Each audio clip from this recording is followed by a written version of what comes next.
இப்போ திருநங்கைகள்லாம் அவங்க அறுவை சிகிச்சை செஞ்சு பெண்ணா மாறுறதுக்கு முயற்சி செய்கிறாங்க. அதெல்லாம் நம்ம தடை செய்யணும். அதெல்லாம் அங்கீகரிக்கக்கூடாது. அது பயங்கரமான ஒரு மூட நம்பிக்கை அது. ஏன்னா அவங்க பெண்ணா மாறுறாங்க. அவங்க திருநங்கைகள் யாரை கல்யாணம் பண்ணிக்கணும் அப்படின்னா, ஆணாக மாற நினைக்கிற பெண்கள் இருக்காங்கல்ல, திருநம்பிகள், அவங்கள கல்யாணம் பண்ணிக்கணும். திருநங்கைகள் யாரு? பெண்ணா மாற நினைக்கிற ஆண்கள். திருநம்பிகள் யாரு? ஆண்களாக மாற நினைக்கிற பெண்கள். அப்போ இவங்க 2 பேரும் தான் திருமணம் செஞ்சுக்கிறதுல ரொம்ப பொருத்தமா இருக்கும். இவங்களால இயல்பா மற்றவங்கள போல உடல் உறவில் ஈடுபட முடியும்.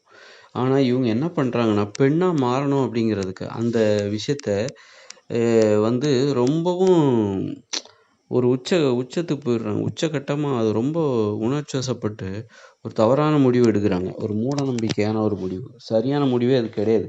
பெண்ணா மாறணும் அப்படிங்கிறது அதை போய் உண்மையாக்கணும். உண்மையாவே பெண்ணா மாறிடணும்னு நினைக்கிறாங்க.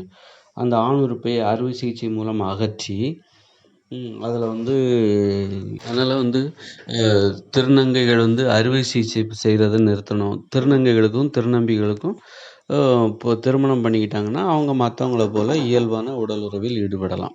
குழந்தைகளும் பெற்றுக்கொள்ளலாம். அப்போது குழந்தையும் பெற்றுக்கலாம். அப்போ இவங்க என்ன பண்ணுறாங்க, அறுவை சிகிச்சைலாம் பண்ணி குழந்தை பெறுவதற்கான வாய்ப்பை அவங்களே செஞ்சுக்கிறாங்க.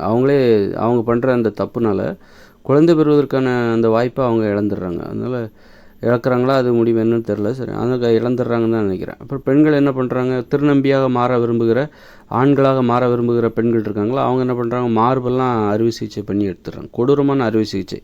இதெல்லாம் வேடிக்கை பார்த்துட்டு ஒரு அதாவது நீ மாற விரும்புகிற, சரி நீ பெண்ணாக மாற விரும்புகிற ஒரு ஆண் பெண்ணாக மாற விரும்புகிறான் அப்படின்னா, நீ உடம்புல கத்திப்படாமல் இது போன்ற அறுவை சிகிச்சை செய்யாமல் வேறு வகையில் சும்மா மென்மையான வழியில் நீ என்ன புடவை கட்டிக்கோ, அந்த மாதிரி நீ பண்ணிக்கலாம். அது ரொம்ப கொடூரமான அறுவை சிகிச்சைக்கெல்லாம் அதுக்கு வரவேற்பு கிடைக்குதுன்னு அதை ஒரு மருத்துவர்களுக்கு அனுமதி கொடுத்துட்டு அந்த மாதிரி கொடூரமான மூட நம்பிக்கையின் கொடூரம் அது. அப்போ ரொம்ப அது மாதிரிலாம் நம்ம அதெல்லாம் வேடிக்கை பார்த்துட்டு இருக்கக்கூடாது. நீ பெண்ணாக மாற விரும்புகிறியா, வேணால் புடவை கட்டிக்கோ. அது மாதிரி ஒரு பெண் ஆணாக மாற விரும்புகிறா அப்படின்னா நீ வேணால் ஆம்பளை மாதிரி ட்ரெஸ் போட்டுக்கோ. அதுக்கு மேலே உன் உடம்புல இப்போ தற்கொலை பண்ணுறதை நாம் ஏன் தடை பண்ணுறோம்? உன் உடம்பாக இருந்தாலும் உன்னை நீ கொல்வதற்கு உனக்கு உரிமை கிடையாது. அதே மாதிரி தான். அப்படின்னா உன்னை நீயே உன் கையை நீ வெட்டிக்கிறதுக்கு நம்ம அனுமதி கொடுக்கலாமா? இப்போது ஒரு பெண் ஆணாக விரும்ப வேண்டும், திருநம்பியாக மாற வேண்டும் என்பதற்காக அவள் மார்பை அறுவை சிகிச்சை பண்ணி ஆணாக மாற விரும்புகிறாள். பெண்களுக்கான அடையாளங்களை நீக்குகிறாள் அறுவை சிகிச்சை பண்ணி. அதுக்கு இந்த அரசாங்கம் எந்தவித தடையுமே சொல்கிறதில்ல. அது அவங்களுடைய விருப்பம். இப்போ ஒருத்தர் தன்னுடைய கையை தானே வெட்டிக்கிறார் அப்படின்னா அதுக்கு இந்த அரசாங்கம் அப்போ கூட சம்மதிக்குமா? மார்பும் அப்படி தானே. மார்புங்கிறது ஒரு பெண் ஆணாக விரும்புகிறாள் என்பதற்காக தனது மார்பங்களை அறுத்து விடுகிறாள்.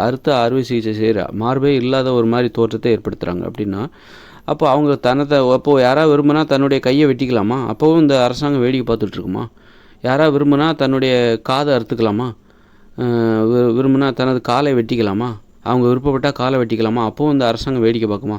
இப்போ தற்கொலை பண்ணக்கூடாதுன்னு சொல்கிறீங்களா, தற்கொலை பண்ணுறது குற்றம்னு சொல்கிறீங்களா? அப்போ இதுவும் ஒரு தன்னைத்தானே தனது உடலில் உள்ள உறுப்புகளை அகற்றுவதற்கு இவர்களுக்கு யார் உரிமை கொடுத்தது? அதனால் நீ உன்னுடைய விருப்பத்தையும் ஒரு அளவுக்கு தான்.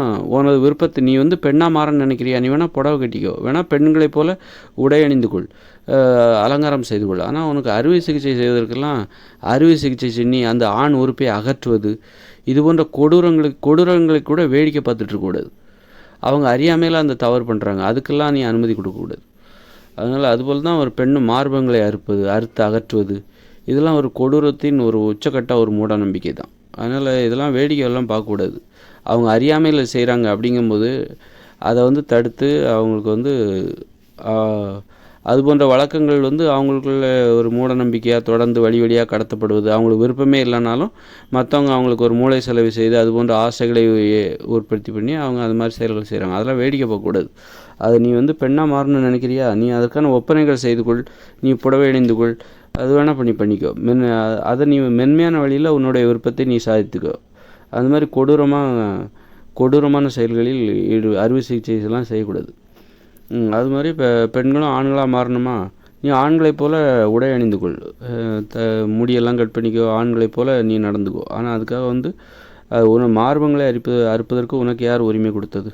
அப்போ உன் கையை வெட்டிக்கிட்டா கூட இந்த அரசாங்கம் வேடிக்கை பார்க்குமா? உனக்கு காதை அறுத்துக்கிட்டா கூட வேடிக்கை பார்க்குமா? காதே இல்லைன்னா கூட அப்போ உனக்கு வேடிக்கை பார்க்குமா? அப்படி தானே இதுவும் வந்து காது கையெல்லாம் வெளியில் தெரியும், மார்பகம் உள்ளே தானே இருக்குது, அது யாருக்கு தெரிய போகுது? அதனால் அதை அறுத்துக்கிட்டா ஒன்றும் தப்பு இல்லை அப்படின்னு நம்ம அதை சொல்லலாமா? அப்படி தான் இங்கே நிறைய கொடூரங்கள்லாம் நடக்குது. அதனால் ரொம்ப அத்துமீறி நம்முடைய உடம்புலேயே நமக்கு ஒரு உரிமை இருக்குது, ஒரு அளவுக்கு தான் உரிமை இருக்குது. அதை வந்து அளவுக்கு அதிகமான நம்ம உரிமை கிட்னியெல்லாம் தியாகம் விற்கிறது, சிறுநீரகத்தை விற்கிறது, இதெல்லாம் வந்து இந்த உலகத்தில் சர்வசாதாரணமாக இப்படியெல்லாம் நடந்துகிட்ருக்கு. இதுக்கெல்லாம் இந்த இயந்திர அறிவியல் தொழில்நுட்பம் தான் காரணமாக இருக்கிறது. இதுவே இயற்கையோடு இணைந்த மனித வாழ்க்கை 2040க்கு அப்புறம் வரப்போகிற வாழ்க்கையில் பார்த்திங்கன்னா நீங்கள் நினச்சா கூட பண்ண முடியாது. அங்கெல்லாம் வந்து தொழில்நுட்பமே கிடையாது, மருத்துவ தொழில்நுட்பமே கிடையாது. நீ அறுவை சிகிச்சை செஞ்சேன்னா அது உயிருக்கு ஆபத்தாக மாறிடும். அங்கே வந்து உலோகங்களே கிடையாது. உலோகங்கள் இருக்கிறனால தானே நீ இதெல்லாம் பண்ணுற. உலோகத்தை கண்டுபிடிச்சனால தானே இந்த மாதிரி அறுவை சிகிச்சைகள் சாத்தியமாகிறது. உலோகங்களே இல்லாத காலகட்டமும் இருந்துச்சுல்ல. உலோகங்கள் வந்து ஒரு 3000 வருஷத்துக்கு முன்னாடி கண்டுபிடிக்கப்படவில்லை. ஒரு 3000-4000 வருஷத்துக்கு முன்னாடி இந்த உலகத்தில் உலோகங்களே இல்லை. அப்படி உலோக பயன்பாடே இல்லை. அப்படி இருக்கும்போது இது போன்ற அறுவை சிகிச்சைகள் அந்த காலத்தில் இல்லாமல் தானே இருந்தது. இப்போ உலோகங்கள் கண்டுபிடிச்சனால தானே இதெல்லாம் நீ பண்ணிகிட்டு இருக்க. உலோகங்கள் கண்டுபிடிச்சனால தான் கொலைகள் போர்கள்லாம் நடந்துச்சு. அதில் இதுவும் ஒன்று. அப்போ உலோகம் இருக்கிற வரைக்கும் தான் உன்னுடைய விருப்பங்களை நீ இப்படியெல்லாம் சாத்தியப்படுத்திக்க முடியும். இது போன்ற மூடநம்பிக்கைகளுக்கு இந்த உலோகங்கள் தான் காரணமாக இருக்கிறது. அதனால் உலோகங்கள் இல்லைன்னா என்ன பண்ணுவேன்? இல்லாத காலங்களில் இது போன்ற முயற்சிகள்லாம் அங்கே நடந்திருக்காது. உலோகங்களே இல்லைப்பா அப்படின்னா நீ என்ன பண்ணுவ? உன் மார்பகத்தை அறுத்து உன்னால் அறுவை சிகிச்சை செய்ய முடியுமா? உனது ஆண் உறுப்பை அறுத்து நீ அதை வந்து பெண் உறுப்பாக மாற்ற முடியுமா? அது முடியாது தானே. உலோகம் இருக்கிறனால இந்த வேலையை பண்ணுறியா நீ? அதனால் கத்தி இருக்கிறனால எல்லாரையும் நீ குத்திடுவியா நீ? அது மாதிரி கத்தி இருக்குன்னா மற்றவங்கள குத்தணுன்னு அர்த்தம் அப்படின்ல. அதனால் உலோகங்கள் இல்லாத வாழ்க்கையில் இது சாத்தியமில்லை. அப்போ எதிர்காலத்தில் இதெல்லாம் சாத்தியம் கிடையாது. இதெல்லாம் தற்கால நடைமுறை, அவ்வளோதான். இது ஒரு தற்காலிகமான ஒரு நடைமுறை தானே தவிர இயற்கையோடு இணைந்த மனித வாழ்க்கையில் வந்து இந்த மருத்துவ தொழில்நுட்பம் எதுவுமே இல்லாத மருந்துகள், மருத்துவமனை, மருத்துவர்கள் இப்படியெல்லாம் இருக்கவே இருக்குது. அவங்களே அவங்கவுங்கள பார்த்துக்கணும். தற்சார்பு வாழ்க்கை முறையில் இது போன்ற கொடூரங்கள் நடைபெறாது என்பது தான் உண்மை.